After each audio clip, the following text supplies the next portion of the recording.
चौके बैठे ओसानी मैया को छवा भरावाई हो।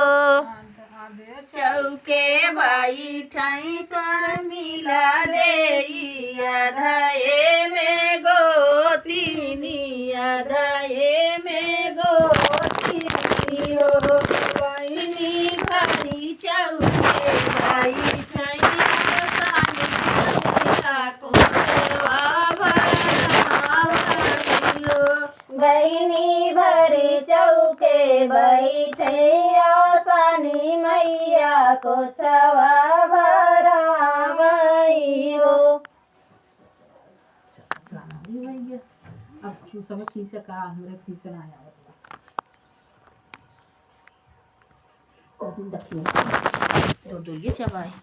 ना सुमित बहुत आवता ना हमारे के आवे खींचे ना उनकी गाना में कह दे तू गा दे और गोती ना उनकी आँख खींचे तो फिर वाला का खाया हमारा मान भाई को ना कुछ ना अपने एक ठीक हो पागत कहीं अगर मैंने हवा लगाई बड़ी देर भवनवा में आवा चली मैया कहवा लगाई बड़ी देर भवनवा में आवा चली मैया कहवा लगाई बड़ी देर भवनवा में आवा चली मैया कहवा लगाई बड़ी देर भवनवा में आवा चली तोहर बिना मैया मलिया न आवे मलिया न आवे मैया मलिया न आवे गजरा गुजर लगी देर भवनवा में आवा चली गजरा गुजर लगी देर भवनवा में आवा चली गजरा गुजर लगी देर भवनवा में आवा चली गजरा गुजर लगी देर भवनवा में आवा चली मैया कहवा लगायू बड़ी देर भवनवा में आवा चली मैया कहवा लगायू बड़ी देर भवनवा में आवा चली तोहर बिना मैया कहरा न आवे कहरा न आवे मैया कहरा न आवे गैला सजल लगी देर भवनवा में आवा चली गैला सजत लगी देर भवनवा में आवा चली गैला सजत लगी देर भवनवा में आवा चली गैला सजत लगी देर भवनवा में आवा चली ओ मैया कहवा लगायू बड़ी देर भवनवा में आवा चली मैया कहवा लगायू बड़ी देर भवनवा में आवा चली ओ मैया कहवा लगायू बड़ी देर भवनवा में आवा चली मैया कहवा लगायू बड़ी देर भवनवा में आवा चली तोहर बिना मैया जजवा न आवे तोहर बिना मैया जजवा न आवे चुनरी सजत लगी देर भवनवा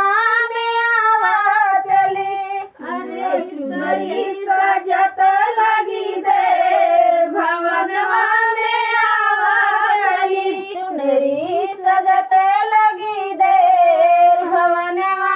में आवा चली चुनरी सजत लगी देर भवनवा में आवा चली मैया कहवा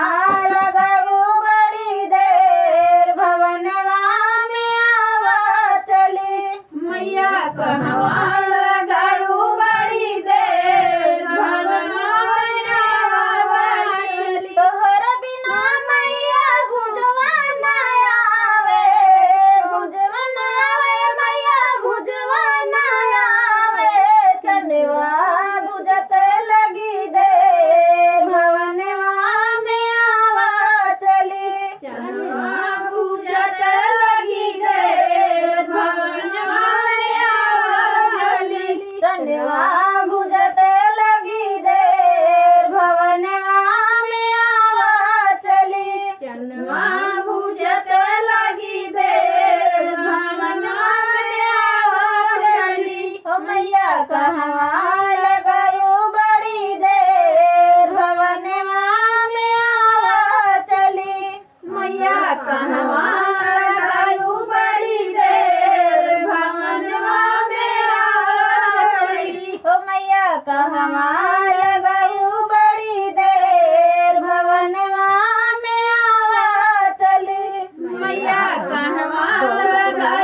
मोबाइल में अच्छा गाना आवत है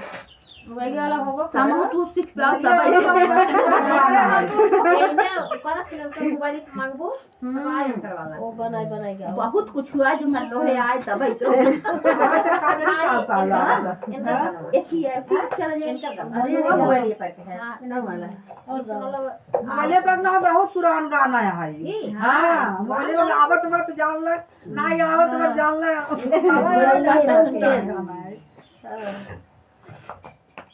नवा पुरान से का मतलब जमुनवा के तीरवा सनी मैया पूछायो के वटकाव लदल तोरी नैया रस रस डोलाइयो के वटकाव लदल तोरी नैया रस रस डोलाइयो के वटकाव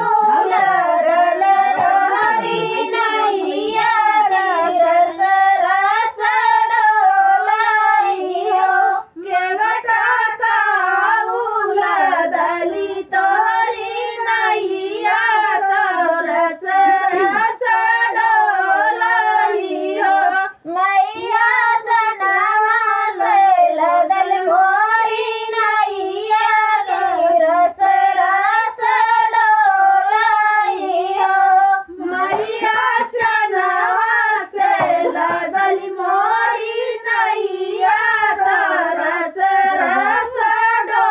डोलाइयो मैया जनवा से लदल मोरी नैया रस रस डोलाइयो मैया जनवा से लदल मोरी नैया रस रस डोलाइयो ठाड़ी जमुनवा के तीरवा सनी मैया पूछायो के वटकाव लगल तोरी नैया गिरई धीरे डोलाइयो के वटकाव लगली तोरी नैया रस रस डोलाइयो के वटकाव लगल तोरी नैया रस रस डोलाइयो के वटकाव लगली तोरी नैया रस रस डोलाइयो फुलवा से लदल मोरी नैया रस रस डोलाइयो फुलवा से लदल मोरी नैया रस रस डोलाइयो मैया फुलवा से लदल मोरी नैया रस रस डोलाइयो मैया फुलवा से लदल मोरी नैया रस रस डोलाइयो ठाड़ी जमुनवा के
बात याद ना हो उहे बतिया और रहा वो था। गाना ना बहुत आवत आवे हाँ लेकिन अब गावे पड़त ना यार कितनो गावत रात का बोल ना सके ना